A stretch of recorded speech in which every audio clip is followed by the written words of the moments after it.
He was a high thinker and a guy that was always 30 steps ahead of whatever the curve was. The biggest cartels in the world get together and buy up all the media and all the politicians and force all the people in the world to stay locked in their homes, and people can only come out if they take the cartels. I threw the script away. I mean, who is gonna believe that crazy idea being forced to do? Recently, fans were devastated when their favorite actor, Woody Harrelson, was conspicuously absent, sparking a whirlwind of speculation and rumors about his disappearance. Now brace yourselves, because Katt Williams, known for his recent candidness, might be unveiling some serious revelations about the whole situation. Famous for exposing the inner workings of the entertainment industry, there's buzz that Katt is ready to delve even deeper and disclose what really happened with Woody. While some might dismiss this as just Katt being Katt, it's worth remembering that everything he revealed in that infamous interview turned out to be true. They canceled me for talking about Harvey Weinstein before the thing came out, but he offered to suck my penis in front of all my people at my agency. It seems that Katt Williams doesn't want his fellow artists to endure the same injustices he faced, which is why he's speaking out about Woody Harrelson. But how exactly was Katt Williams canceled? Cancel culture often exists more as a mindset than actual consequences, varying in severity and sometimes depending on the likability of the offender. In Woody Harrelson's case, his likability outweighs his controversies, such as his coronavirus 5G conspiracy theorizing or joking pejoratively about vaccines on Saturday Night Live,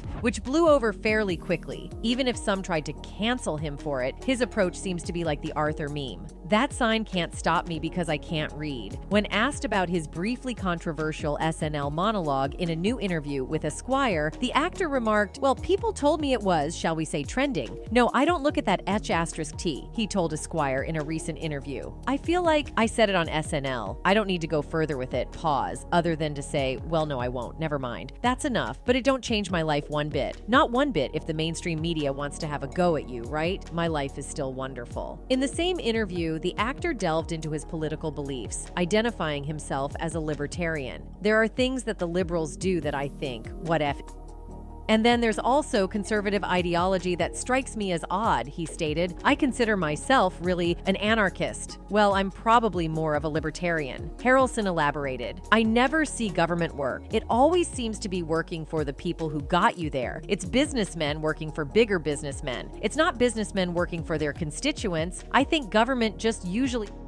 Am I wrong? Even the social programs, they do it reluctantly, and they're just always trying to gobble back what they can from the social programs. The actor hasn't shied away from expressing his views on COVID protocols on production sets, even calling them absurd. "As an anarchist, I don't do well with mandates," he stated in an interview with New York Times Magazine. Harrelson has indeed said enough on the subject. Anything you want to know about his opinion on germ theory or the absurdity of masks is already out there. The White House plumber star is a self-professed anarchist, or probably more of a libertarian with a distrust for government. He's also grown weary of activism, having done it for 15 years, and it just amounted to a huge waste of money. He's not completely pessimistic, telling the outlet, "I do think there are ways to be proactive about changing things, particularly environmental things. It really involves retooling the society and trying to get in where the problem starts, as opposed to trying to clean it up later." Woody Harrelson is known for his many lovable personalities. Hollywood's wildest wild child, a raw foodist an eco-crusader, an Iraq War protester, and marijuana legalization champion, as Esquire put it. However, on the set, he is pretty much famous for his anger. But where did it come from?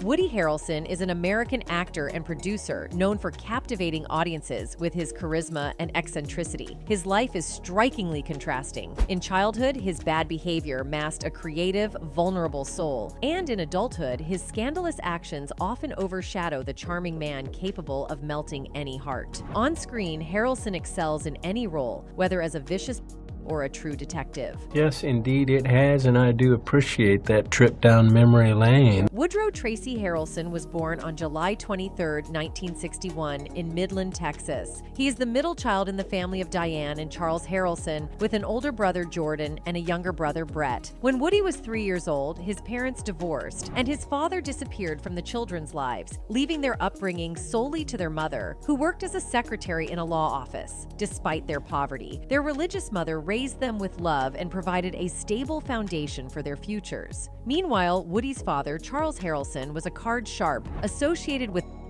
and worked as a hitman, for which he was convicted in 1968. Shortly after the trial, Diane moved with her sons to her hometown of Lebanon, Ohio, to shield them from gossip and rumors. He was quite a charming fellow and a gambler, Woody told The Hollywood Reporter. He made a lot of money gambling. He cheated, but he was more of a con artist, Woody remembered. For example, Charles would invite his targets on a boat for a relaxing day of fishing, and then he'd say, "Want to play a couple hands?" And before you know it, the guy's completely fleeced, Woody revealed. The future actor, born on the same day as his father, inherited his father's temper. Woody was a difficult teenager, frequently involved in fights, leading to him changing schools multiple times. Despite this, he was very religious, spending a lot of time studying the Bible. In his spare time, he worked at the Kings Island amusement park to help his mother support the family. Charles had already served time in prison by then, but the imprisonment did not reform him. He resumed his criminal activities and was involved in the federal judge John H. Wood Jr., for which he received 2 life sentences. Woody learned about this high-profile case from newspapers and radio and was shocked, as his mother had never spoken ill of his father. At the trial, Charles also claimed to have been involved in the assassination of President John F. Kennedy, though no evidence supported this and no criminal case was opened. Despite his father's notorious activities, Woody continued to respect him and frequently visited him.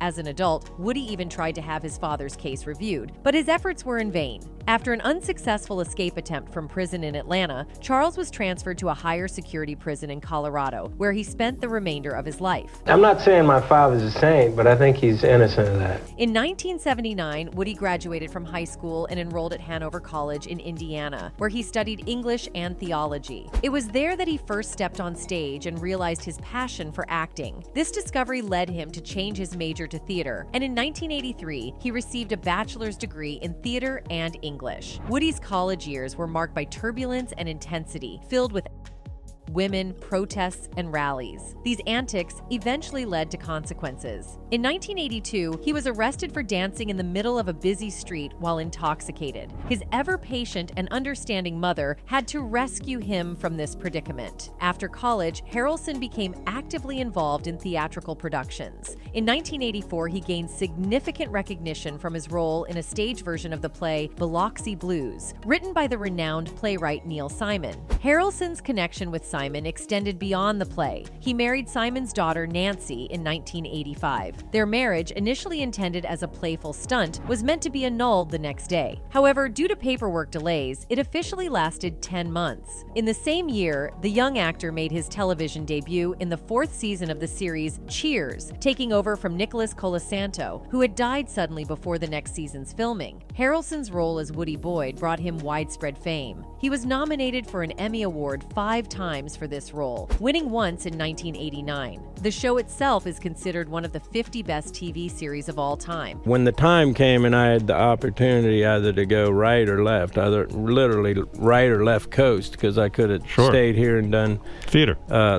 Done that play. As he admitted to GQ, he knew about the popular show but never watched it. And much like his future role in White Men Can't Jump, Harrelson showed up to Reed looking like he just came off a basketball court, producer Peter Casey said. This same bravado irked some of the castmates, like the universally loved star Ted Danson. So in walked Woody, who was instantly great, but offstage it was all testosterone, Danson remembered. Apparently all the guys on set tried to beat Harrelson at basketball, chess, and arm wrestling, but the young stud was too much to handle. Danson admitted, Woody cleaned everybody's clock and everything. His beloved character, Woody Boyd, appeared in the cartoon Mickey's 60th Birthday, as well as in the TV series Disneyland, The Simpsons, and Frasier. Following his successful debut in Cheers, Harrelson starred in several films, including Wildcats, Bay Coven, Instinct, and Cool Blue, as well as in the TV series Dear John. As his popularity soared, Harrelson began leading a wild lifestyle, indulging in excessive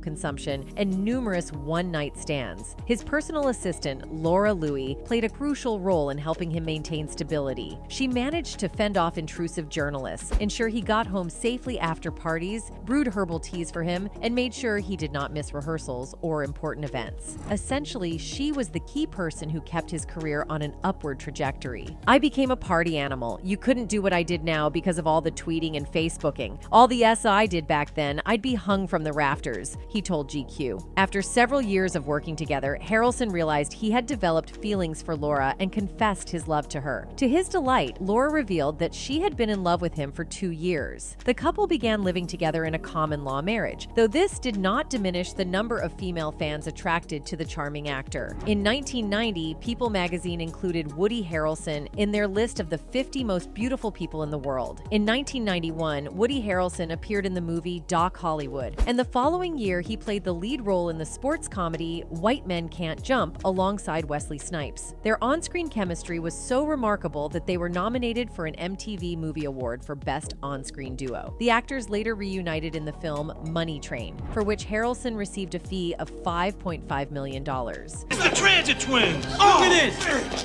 Did you have to? Huh? Gotta shoot him? In 1993, Woody took on a role in the film Indecent Proposal, which had a budget of $38 million and grossed over $266 million in theaters. Despite receiving mixed reviews from critics, the film earned the MTV Movie Award for Best Kiss, but Harrelson also won the Golden Raspberry Award for Worst Supporting Actor. Despite the mixed reception, Harrelson's career continued to thrive, and he was offered exciting new roles. In 1994, he starred in the drama I'll Do Anything, as well as the action films The Cowboy Way and Natural Born. The latter film, Natural Born, also starred Juliette Lewis, with whom Harrelson was rumored to have had an actual relationship. Their compelling on-screen chemistry earned them nominations for the MTV Movie Award for Best On-Screen Duo and Best Kiss. The film's influence, however, extended beyond the screen. It reportedly inspired deranged fans to commit at least 8. Consequently, the film company faced lawsuits, accused of inciting teenagers to crime and being indirectly involved in. Hollywood closely followed the trial, but the charges were ultimately dropped. In 1996, Harrelson continued to expand his acting repertoire. He appeared in the TV series Spin City and starred in the movie Kingpin, portraying a professional, a role that contrasted with his real-life bowling skills, which were not as proficient according to filmmakers. Harrelson's penchant for unconventional actions was also evident in 1996 when he, as an avid marijuana, staged a public demonstration in Kentucky. He defiantly planted 4 cannabis seeds to challenge state laws that did not differentiate between industrial hemp and marijuana. His protest led to an immediate arrest, but he was released the next day with a symbolic fine of $200. In 1996, Harrelson starred in the title role of the controversial biopic The People vs. Larry Flynt, portraying the publisher of the adult magazine Hustler. This performance earned him nominations for a Screen Actors Guild Award, a Golden Globe, and an Oscar for Best Actor, while the movie itself won the Golden Bear Prize at the Berlin Film Festival. Interestingly, Larry Flynt's on-screen brother Jimmy was played by Woody's real-life brother Brett Harrelson. Following this success, Harrelson took on roles in several notable films, including The Sun Chaser, Welcome to Sarajevo, Wag the Dog, The High-Low Country, Palmetto, The Thin Red Line, Play It to the Bone, and EDTV, which also starred Matthew McConaughey. Notably, Harrelson and McConaughey are close friends in real life. That was Woody Harrelson, that's you. And you came in, took an elevator or the stairs or whatever and came into the room, and you were basically showing up to say, I am not here for a wardrobe test. In the early 2000s, Harrelson continued his acting career with appearances in the TV series Will and Grace and the movie Scorched. Moreover, the title of the film perfectly describes the events in Woody Harrelson's real life. In 2002, while chilling in a pub in London, he met a couple of girls who invited him to spend the night with them. Harrelson accepted the invitation, only to later regret it when one of the girls turned out to be a reporter who wrote an article about the encounter. According to the actor, the woman asked if he wanted to take a walk on the wild side, to which Harrelson replied, I guess I do. A third woman joined in the fun, and the foursome returned to Harrelson's accommodations and enjoyed what the outlet described as whatever happened next. Unfortunately for the Rampart star, a paparazzo was able to snap a photo that soon hit the tabloids. The worst part, his then-girlfriend and future wife Laura Louie saw these photos in the press. This led to a good bit of groveling on Harrelson's part, and the couple worked past the incident. Media speculation followed, questioning whether Laura, Woody's partner at the time and mother of his 2 daughters, would forgive his infidelity. Laura, known for her understanding of nature, not only forgave him but also gave birth to their 3rd daughter a few years later. These London events inspired the movie Lost in London, marking Harrelson's directorial debut. He also acted as a producer and screenwriter for the film. Its production was quite revolutionary. Filmed in one continuous shot, the shooting process was broadcast directly in cinemas. Despite the film coming out 15 years after the scandal, Harrelson attempted to address and justify his behavior, albeit belatedly. Since 2003, Harrelson's filmography hasn't been as prominently filled with major movies. He mostly starred in low-budget films or had roles. During this period, he appeared in films like Anger Management, After the Sunset, She Hate Me, The Big White, the prize winner of Defiance, Ohio, Free Jimmy, A Scanner Darkly, A Prairie Home Companion, and The Grand. He also took on the challenging role of a hockey player in North Country, despite never having been on skates before, and inadvertently broke Chris Mengus's nose on set. In 2007, Harrelson starred in the crime drama The Walker, the action movie Battle in Seattle, and the Oscar-winning film No Country for Old Men. The following year, he appeared in 7 Pounds, playing the role of a meat merchant, a funny coincidence, considering his character in the acclaimed movie Natural Born had the same job. Additionally, in 2008, the actor appeared in films such as Trans-Siberian, Sleepwalking, Semi-Pro, Surfer Dude, and Management. Harrelson's personal life also drew public attention in 2008. After 20 years of living together, he and Laura decided to legalize their relationship, surprising many who assumed it was the reckless Harrelson who was hesitant about marriage, but it was Laura who hadn't wanted to marry. Following their wedding, Harrelson's career gained momentum. In 2009, he appeared in several significant movies. For his role in The Messenger, Woody was nominated for an Oscar, a Golden Globe, and other film awards for Best Supporting Actor. In the same year, the comedy horror film Zombieland was released. The shooting lasted only 42 days and could have ended earlier, but Harrelson was detained for 24 hours for marijuana possession. The scene from the movie where Woody's character wipes tears with money became a popular meme. Harrelson was so immersed in the role that he once even became aggressive towards paparazzi, mistaking them for zombies. Following the incident, the victim filed a lawsuit against Harrelson, seeking $2.5 million for the attack and the damaged camera. However, the parties eventually reached a peaceful agreement. Woody also starred in the disaster film 2012, which had a shooting budget of $200 million and grossed $770 million at the box office. To promote the film, they even created a mock video blog in which Harrelson, in character, talks about the impending disaster. Following these, the actor appeared in the films Defender, Bunraku, Friends with Benefits, and Rampart. In the latter, Woody Harrelson and Brie Larson play a father and daughter with an extremely strained relationship. Interestingly, they portrayed the same roles in the drama The Glass Castle in 2017. Can you honestly tell me that you're happy right now? Yes, I am. In 2012, Woody starred in the film Seven Psychopaths and in the television drama Game Change, for which he was nominated for an MTV Channel Award, a Golden Globe, and other awards. He also portrayed the role of a drunken mentor in the first part of the acclaimed Hunger Games series. Preparation for this film was extensive. Most of the actors engaged in archery, rock climbing, yoga, and martial arts. Harrelson continued his role in subsequent films of the franchise. The following year, another successful movie starring Woody was released, Now You See Me, with a budget of $75 million and box office returns